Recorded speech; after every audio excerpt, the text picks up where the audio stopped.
ലോകത്ത് സുന്ദരിയായ സ്ത്രീകളുള്ള രാജ്യങ്ങളെക്കുറിച്ച് പലരും സംസാരിക്കും. പക്ഷേ ഒരു രാജ്യത്തെക്കുറിച്ച് വളരെ കുറച്ച് ആളുകൾക്കേ അറിയൂ. അവിടെ സുന്ദരിയായ സ്ത്രീകൾ മാത്രല്ല, ഭൂമിയുടെ അടിയുന്ന ആയിരക്കണക്കിന് വർഷങ്ങളായി തീ കത്തിക്കൊണ്ടിരിക്കുന്നു. അതുമാത്രല്ല, ഒരു കാലത്ത് ലോകത്തിലെ മൊത്തം ക്രൂഡ് ഓയിൽ ഉൽപാദനത്തിന്റെ പാതിയും ഈ രാജ്യത്തു നിന്നാണ് വന്നത്. രണ്ടാം ലോക മഹായുദ്ധത്തില് ഹിറ്റ്ലർ ജയിക്കണമെന്ന് ആഗ്രഹിച്ചതിന് ഇതാണ് പ്രധാന കാരണം.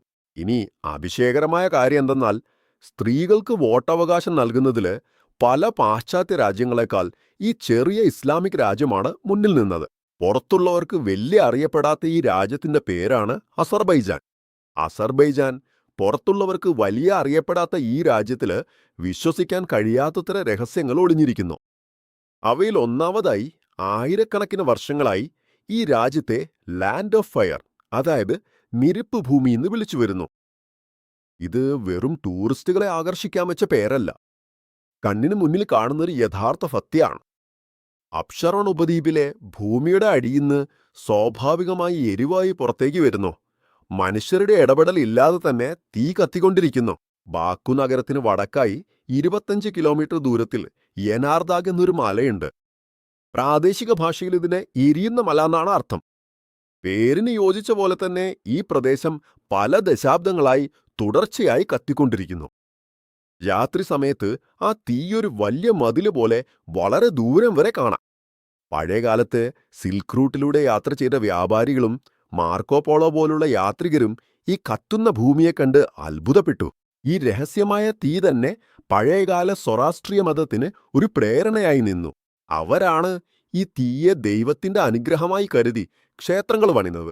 ബാക്കുവിന് സമീപമുള്ള പ്രശസ്തമായ അദേഷ്ഗാഹ് അഗ്നിക്ഷേത്രം 100 കണക്കിന് വർഷങ്ങളായി ഹിന്ദുക്കൾക്കും സിഖ് സമൂഹത്തിനും സൊറാസ്ട്രിയർക്കും ഒരു വലിയ തീർത്ഥസ്ഥലമായി നിലകൊണ്ടിരുന്നു.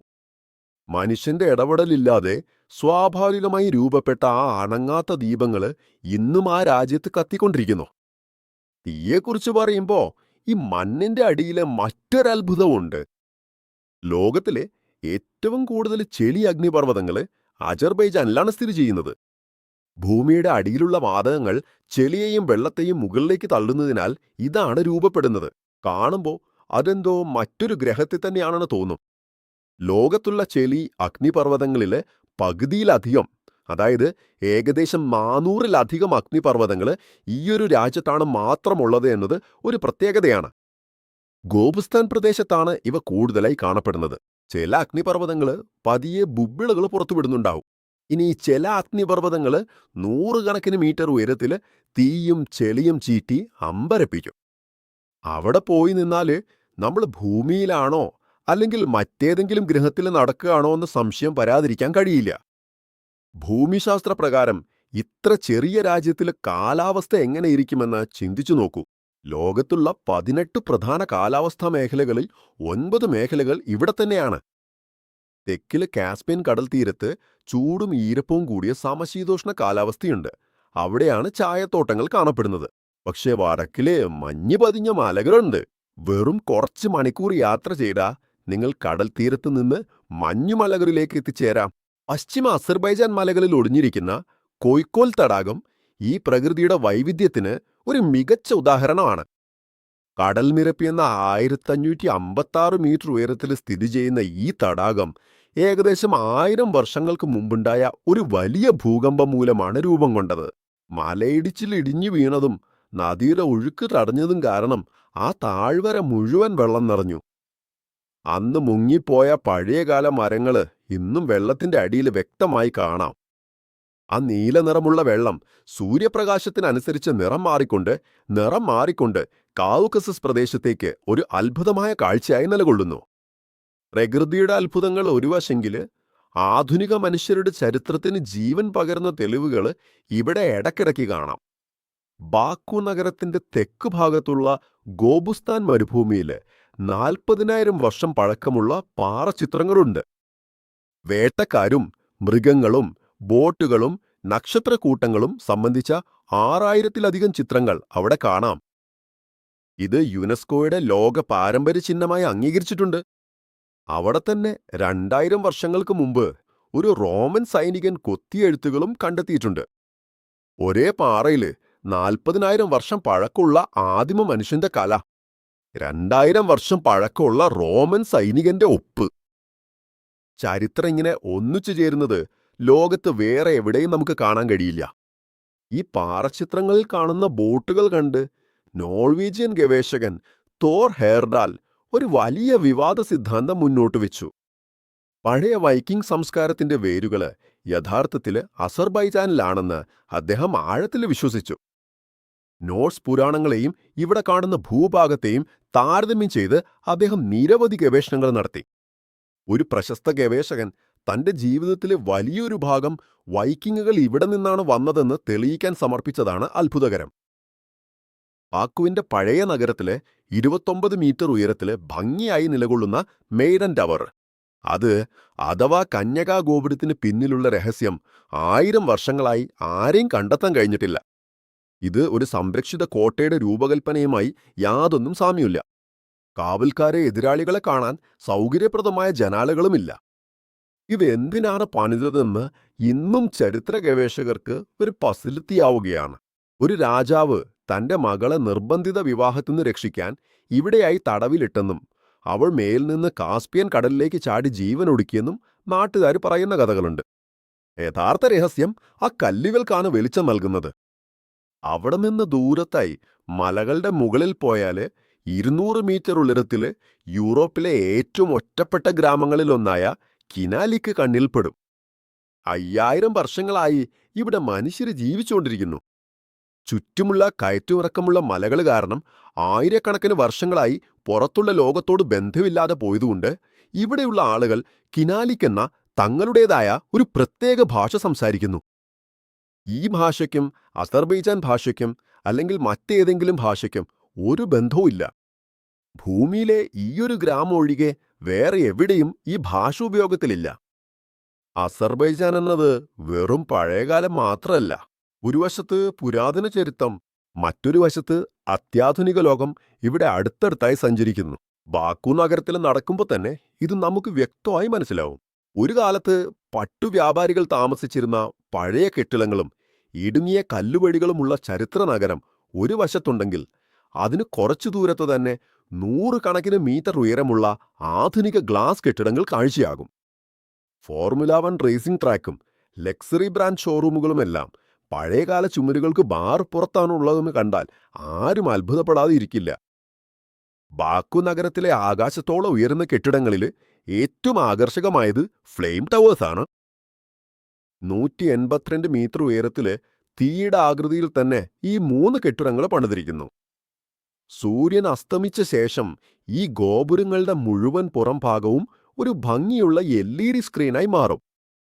കെട്ടിടങ്ങളുടെ മുകളില് വാസ്തവത്തിൽ തന്നെ തീ പടർന്നുവെന്ന തോന്നൽ നൽകുന്ന തരത്തില് അത്ഭുതം സൃഷ്ടിക്കും.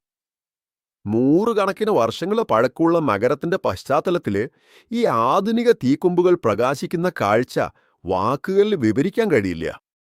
ശില്പകലയും കെട്ടിട നിർമ്മാണ മേഖലയിലുമുള്ള ഇവരുടെ കഴിവിന് വടക്കുപടിഞ്ഞാറൻ അസർബൈജാനിലെ ഷെക്കി നഗരത്തിലുള്ള ഷെക്കി ഖാൻ കൊട്ടാരം ഒരു നേരിട്ടുള്ള ഉദാഹരണമാണ്.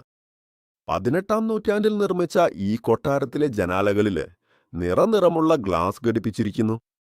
അത്ഭുതകരമായ കാര്യം എന്തെന്നാൽ ഈ ഗ്ലാസ് ഘടിപ്പിക്കാൻ അവരൊരു തുള്ളി ഒട്ടും പോലും ഉപയോഗിച്ചിട്ടില്ല. ശുദ്ധമായ കണക്കുകൂട്ടലുകളും ജ്യാമിതീയ സൂത്രങ്ങളും ഉപയോഗിച്ച് മരച്ചട്ടകളില് ആയിരക്കണക്കിന് ഗ്ലാസ് കഷ്ണങ്ങൾ ചേർത്തിരിക്കുന്നു. ഷെപ്പെക്കി എന്ന് വിളിക്കപ്പെടുന്ന ഈ സാങ്കേതിക വിദ്യയിൽ നിർമ്മിച്ച ആ ജനാലകൾ 200-500 വർഷങ്ങളായി ഒരു കേടുപാടുമില്ലാതെ അതേപടി നിലനിൽക്കുന്നു. ആധുനിക കാലത്തെ ആർക്കിടെക്റ്റുമാർക്കും ഈ രീതിയെ ഇന്ന് വരെ പൂർണ്ണമായി പകർത്തി ചെയ്യാൻ കഴിഞ്ഞിട്ടില്ല.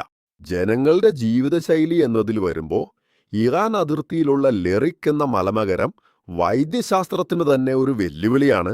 100 വയസ്സിന് മുകളിൽ ജീവിക്കുന്ന വയോധികര് ഈ ഗ്രാമത്തിൽ വളരെ സാധാരണയാണ്. ഈ വയോധികരുടെ ജീവിതം രേഖപ്പെടുത്താൻ പ്രത്യേകമായൊരു മ്യൂസിയം പോലും ഇവിടെ സ്ഥാപിച്ചിട്ടുണ്ട് എന്നതാണ് ഇതിന്റെ വലിയ പ്രത്യേകത. അവിടെയുള്ള ശുദ്ധമായ വായു, പോഷകസമൃദ്ധമായ ഭക്ഷണം, അല്ലെങ്കിൽ അവരുടെ ജനുസുകള്, ഇവയിൽ ഏതാണ് കാരണമെന്ന് ശാസ്ത്രജ്ഞർക്ക് ഉറപ്പായി പറയാൻ കഴിഞ്ഞിട്ടില്ല. പക്ഷെ അവിടെ 100 വയസ്സ് ജീവിക്കുന്നത് ഒരു സാധാരണമായ കാര്യമാണ്. സജീവമായ മനസ്സും ഇതിന് കാരണമാകാം. ചെസ് ഇവിടെ വെറുമൊരു കളിയില്ല, അതൊരു ദേശീയ ശീലമാണ്. സ്കൂളിൽ നിന്ന് തന്നെ ചെസ്സ് കളി ഒരു പാഠമായാണ് പഠിപ്പിക്കുന്നത്. ചെസ് ചരിത്രത്തിലെ ഏറ്റവും മികച്ച കളിക്കാരനെന്ന പേരെടുത്ത ഗാരി കാസ്പറോവ് പോലും ഇതേ ബാക്കു നഗരത്തിലാണ് ജനിച്ചത്.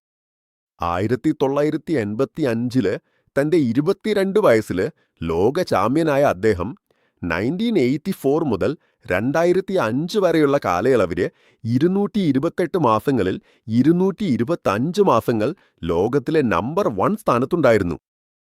IBM കമ്പനി നിർമ്മിച്ച ഡീപ് ബ്ലൂ കമ്പ്യൂട്ടറുമായി അദ്ദേഹം കളിച്ച മത്സരം മനുഷ്യ മസ്തിഷ്കത്തിനും സാങ്കേതിക വിദ്യയ്ക്കും ഇടയിൽ നടന്ന ഒരു ചരിത്രപ്രധാനമായ സംഭവമായിരുന്നു.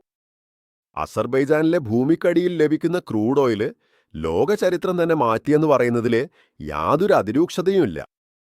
നാം വളരെ അഭിമാനത്തോടെ കരുതുന്ന നോബൽ സമ്മാനത്തിന്റെ രൂപീകരണത്തിന് പിന്നില് ഈ രാജ്യത്തിന്റെ എണ്ണസമ്പത്ത് തന്നെയാണെന്നത് ആർക്കും അറിയാത്ത സത്യമാണ്.